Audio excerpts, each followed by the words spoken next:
كان قصدنا بعد القصف الإسرائيلي على قطر أن قطر هتتشنج، يطلع الرئيس القطري يندع كلمة وهو لابس لباس الحرب والصاروخ جنبه، يكمل الكلمة ويضغط الزر يحرق إسرائيل.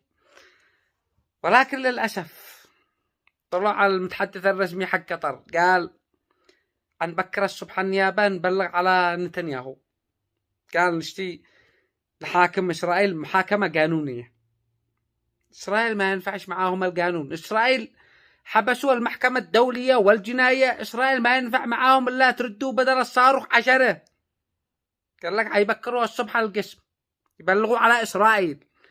يا قطر إذا ما رديتوا على إسرائيل رد مرعب، فترقبوا للضربة الإسرائيلية الجديدة، لأن إسرائيل هتكون تمكنكم في هذا الفندق بعض القيادات من حماس ويكشفوا الفندق، في هذه المدرسة قيادات من حماس وقصفوا المدرسة وقصفوا الأسواق وقصفوا البيوت، يكشفوكم أخص من ما بيكشفوا غزة. فلذلك ضروري رد سريع، رد مزلزل، ولا إسرائيل هيتمادوا.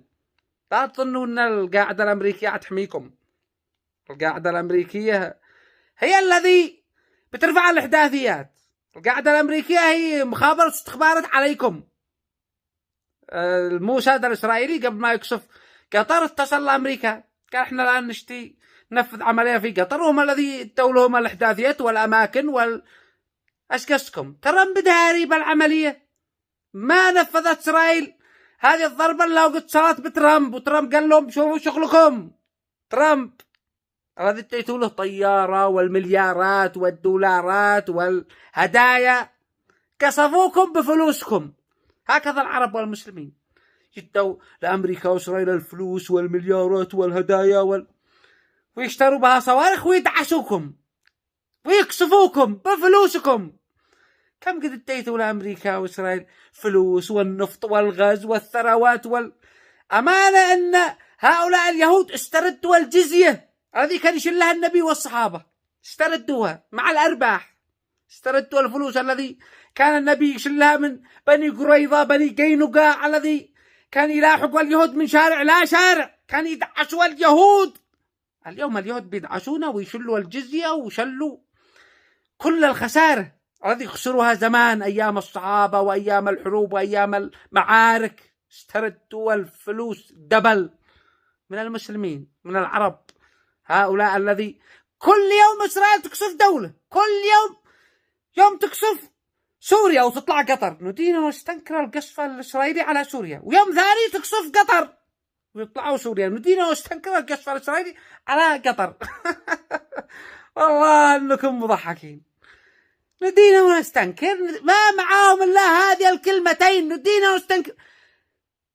ندين ونستنكر هذه الكلمتين بتشجع العدو الصهيوني بأنه يدعسكم. ردوا رد مزلزل، قاتلوا اليهود. ليش العرب والمسلمين عندما يتقاتلوا بينهم البين يتقاتلوا بشراسة ببسالة، يتقاتلوا ويصبروا ويصابروا ويرابطوا وينفقوا أموالهم، وأمام إسرائيل يولوا الدبر أذلة وهم صاغرون.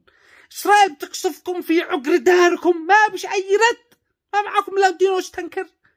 إذن تركبوا يا قطر القصف الإسرائيلي يقصفوكم غدوة، يقصفوكم وبعدها يقصفوا السعودية، وهتطلع قطر تقول ندين واستنكر القصف الإسرائيلي على السعودية، وبعدها يقصفوا الكويت يطلعوا يقولوا قاتلوا اليهود، قاتلوا الصهاينة، توحدوا وقعوا رجال. هؤلاء اليهود بيقصفوا كل يوم دولة، ما بيميزوش بين سني وشيعي، بيقصفوا السنة والشيعة. نتنياهو يسكر ويفعل قرعة، اليوم نقصف سوريا ويفعل قرعة، اليوم نقصف لبنان ويسكر ويفعل قرعة. استباحوا دماءكم واستباحوا أعراضكم واستباحوا دولكم